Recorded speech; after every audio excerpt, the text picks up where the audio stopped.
Government is offering a reward for the recovery of any Americans.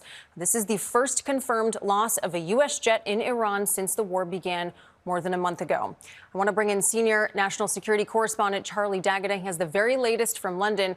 So, Charlie, what do we know? What do we don't know or not know at this point?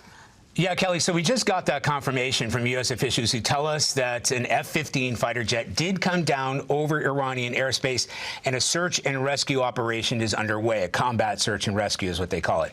Iranian state broadcaster aired footage. He said what they said was wreckage of a downed jet, and that wreckage was found in central Iran. In fact, one of the images appears to show an ejection seat. So the F-15 Strike Eagle fighter jet can be a one-seater or two-seater variant. So the number of crew involved is still unclear.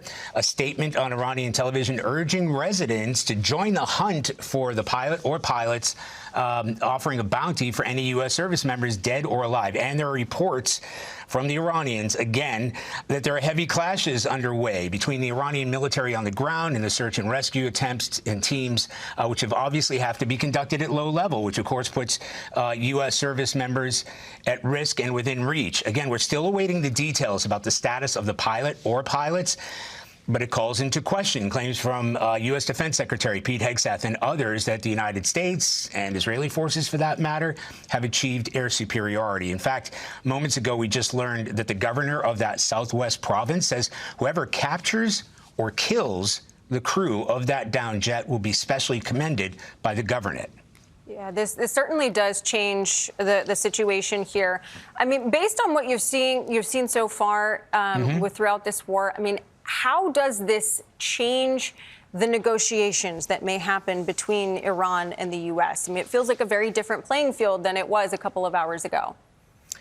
Yeah, well, Kelly, it goes down to air superiority. So it was actually a couple of weeks ago, I was in the region reporting it, that the United States and the Israelis said that they had essentially knocked out all of Iran's air defenses, meaning that they could not reach any of the fighter jets that were on these bombing missions. And we're talking about thousands of bombing missions with F-15 fighter jets alleged to have gone down, F-35 stealth fighter jets, F-22s that have been engaged in fighting and targeting these areas. And they said they've essentially been able to fly with impunity over these areas.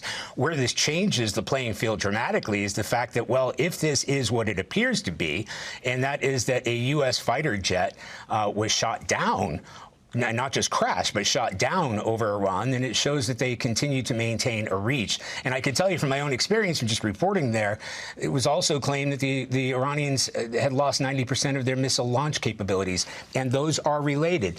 But the Iranians have continued to launch missiles, some of those longer-range missiles, both into Israel and U.S. targets, Kuwait, Saudi Arabia, the UAE, again, those targeting areas in that region, in the Gulf, even today. So there seems to be an overestimation of what the United States and Israel has been able to do to decimate Iran's air defenses, but we're going to have to find out more details about their capabilities at the moment.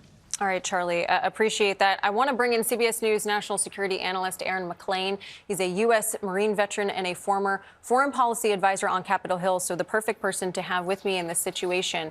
So I want to start with what this fighter jet would have been doing in the region.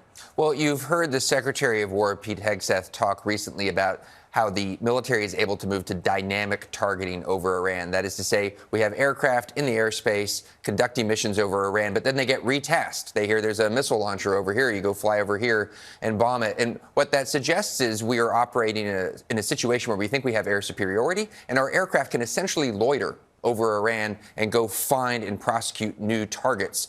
Obviously, the longer you loiter, the more risk you have. It's possible here that the United States military may have missed one of Iran's higher-end air defense systems, or perhaps the Iranians were concealing it and saving it for later in the campaign. It's also possible, essentially, that a lower-quality system just got a lucky shot as this aircraft went by. Well, because this is in broad daylight, too. So the lucky shot narrative could be more possible. Well, in the search and rescue mission, I mean, there's astonishing images, we've seen and some proliferating across social media of Air Force C-130s, Black Hawk helicopters, variants thereof, operating low and pretty slow in broad daylight over Iran, looking for this downed aircrew, it's the kind of thing you would only do in a situation where you were willing to assume extraordinary risk because your objective was so important, namely saving some lives here. And perhaps felt very confident that you did have that air superiority. We know that a search and rescue mission, is underway. What would something like that look like? I mean, this is hostile territory, obviously, that we're dealing with. So there's a whole community of the United States military and of our Special Operations Command that doesn't get as much press as like the Navy SEALs and the Delta Force and guys like that. There's an Air Force Special Operations Command and a pararescue unit within that is dedicated to these kinds of missions. Those guys have been in the region, essentially staged and waiting for something like this. This is not to be flippant about it, but this is game day for them. I mean, it's obviously a tragedy if one of these crew members is hurt or, God forbid, dead, but they are out there doing the mission for which they've been trained year after year, and in an extremely hazardous situation where it's daylight, they're visible. Obviously, one of the ironies of an operation like this is you assume a lot of risk to go and rescue other people who have already been shot down. And just give us the historical context. When is the last time that we have seen something like this happen, where a U.S. fighter jet is down in hostile territory and we have to go in and rescue? You know, the truth is there's actually not been much over the recent decades, which speaks to sort of American military dominance in the kind of campaigns that we've waged. There was a jet that went down over Syria in the last decade. We lost a number of helicopters in Iraq and Afghanistan, but you really have to go back to the 90s to see a high rate of this kind of thing. The first Gulf War, for example, there were a number of aircraft shot down. Similar, fewer, but still a few shot down over the former Yugoslavia in the late 90s. We are not particularly used to operating in an environment where there's heavily contested airspace. Obviously, here in Iran, we're encountering that here about, 5 weeks into the campaign. It's a very serious consideration. All right, Aaron McLean, appreciate your context and analysis. I want to bring in Elizabeth Palmer, who's in Tel Aviv this morning. Liz, can you sort of paint the picture of what we're hearing from Iranian state media? Reading the tea leaves a little bit, because they haven't confirmed where this jet went down, but it does appear to be in Khuzestan province, which is right at the head of the Persian Gulf, very close to Karg Island, the great oil terminal that President Trump has threatened to take. Now, the governor has said that if somebody does find the pilot, who is assumed to be out there somewhere, there will be a reward of $50,000, which is a great deal of money in Iran. And if they do get the pilot, the Iranian playbook is sort of to put him on television. So if they do seize him, I expect that we'll see him fairly quickly on television as a sort of a very valuable, if you like, prize of war to parade in front of the U.S. and its allies. We're waiting to hear confirmation now from the Iranians. At the moment, there's just a lot of chatter and excitement, and this sort of general directive to people to go out and see if they can find what's assumed to be the missing pilot.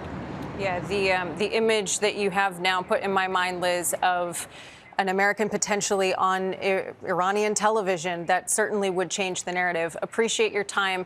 It's a perfect segue to bring in Weijia Jiang at the White House, because, of course, Weijia, the narrative from the White House has been that Iranians' capabilities are decimated. We heard the president earlier this week in a primetime address. What are you hearing from the White House, if anything? Kelly, at this hour, we are hearing nothing from the White House or President Trump, despite multiple requests, multiple texts, emails for comment. Nothing so far. But you're right that it was just 2 nights ago that the president addressed the nation and said that Iran had essentially been eviscerated and that it is no longer a threat. The president said, quote, "We've done all of it. Their Navy is gone. Their Air Force is gone. Their missiles are just about used up or beaten, taken together." So the president was really projecting that the U.S. was able to take out all of Iran's capabilities in terms of those things, but clearly that is not the case. So we are waiting to hear how this changes the calculation, Kelly, for how to proceed next and for whether this alters the president's plan for staying in Iran, for withdrawing, because clearly this is an escalation. All right, Weijia, appreciate it. I just want to bring in Aaron McLean one last time. Weijia was just saying that this could change things. In your mind, Where could we go next? Because this certainly has changed the trajectory of this war. Well, the Iranians are hostage takers by nature. It goes back to the origin of their very regime in 1979 and 1980. Our pilots are trained, assuming, and we're all praying that they got onto the ground alive and able to move. They're trained to evade, and they are trained, if captured, to act in captivity in a way that does credit to their nation. So we're praying for them, and we will have to see how the strategic calculus shifts, if at all. This is militarily not. It's the kind of thing you would expect to happen. If you fly these sorts of missions over Iran long enough, eventually you're going to lose something. Politically, we'll have to see how the administration responds. And just quickly, last question. This could certainly change negotiations if you do have an American hostage on Iranian television. Does that change the Strait of Hormuz in terms of how this all comes together? Well, it certainly, if the pilot has been captured or the crew have been captured and are in Iranian custody, this is another element of leverage for Iran. They've got the strait closed. That's their main aspect of leverage. But if they have the crew too, that's another point in their column. All right, Aaron McLean, appreciate your time today. All right, just to recap, 2 sources confirmed to CBS News that a U.S. F-15 fighter jet has been down in southern Iran. A search and rescue effort is underway. It is not known how many crew were on board.